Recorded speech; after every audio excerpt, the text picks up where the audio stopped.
doblamos nuestra tela por la mitad con el tamaño aproximado que tiene el ancho de nuestra falda y tenemos que seguir muy bien cuál es el sentido del hilo y que la pluma tiene que ir hacia abajo, porque si no, cuando cortemos nuestra falda estará errónea. Vamos a dejar bien fijado con alfileres para que no se muevan las telas y el doblez esté siempre en el mismo sitio. Colocamos el patrón fijándonos dónde está el lomo, lo colocamos al lomo de la tela en este caso y lo marcamos con un boli de los que se borran con la plancha para saber exactamente por dónde tendremos que cortar luego. Para cortar este tipo de telas, tanto plumas como flecos, es importante no cortar lo que es la pluma en sí. Lo que vamos a hacer es con mucho cuidado ir cortando la tela a la que va adherida la pluma, pero sin cortar la pluma. Y después iremos estirando poco a poco para separar la pluma según os muestro en el vídeo. De esta manera evitamos que se rompa la pluma y por tanto que tengamos todos los trozos de pluma en la mesa o en el suelo donde cortemos. Hacemos lo mismo con todo el contorno de la falda.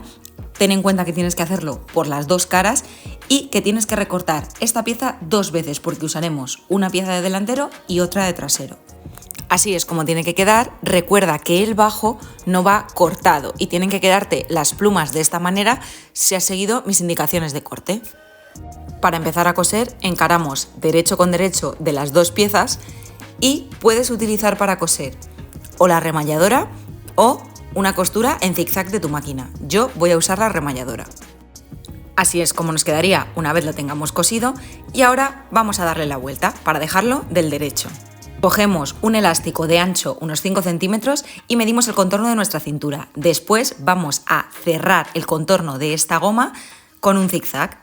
Una vez tenemos la goma cosida y unida, de manera que tenemos un contorno, vamos a marcar los centros. Es decir, doblamos por la mitad, que ya tenemos esa marca, y marcamos en el otro lado. Y después volvemos a marcar la mitad de esa mitad y la mitad del otro lado, de manera que tengamos 4 alfileres puestos y sepamos perfectamente dónde va cada centro.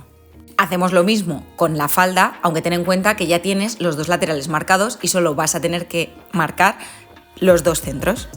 Ahora metemos la goma de esta manera en la falda, comunicando los alfileres y los centros que hemos marcado antes. Y ahora cosemos alrededor de todo el contorno con 1 centímetro de margen de costura. Ahora damos la vuelta al elástico o a la goma hacia arriba, como se muestra en el vídeo, porque lo que vamos a hacer es dar un pespunte al canto para asentar esa costura en el extremo. Cosemos lo más pegado al borde posible, cogiendo la goma por debajo y peinando un poquito las plumas para que nos resulte más fácil. Así es como debería quedar una vez cosido y no pasa nada que te haya quedado un poquito desigual porque lo que vamos a hacer es meter el elástico hacia el interior, no queremos que se vea.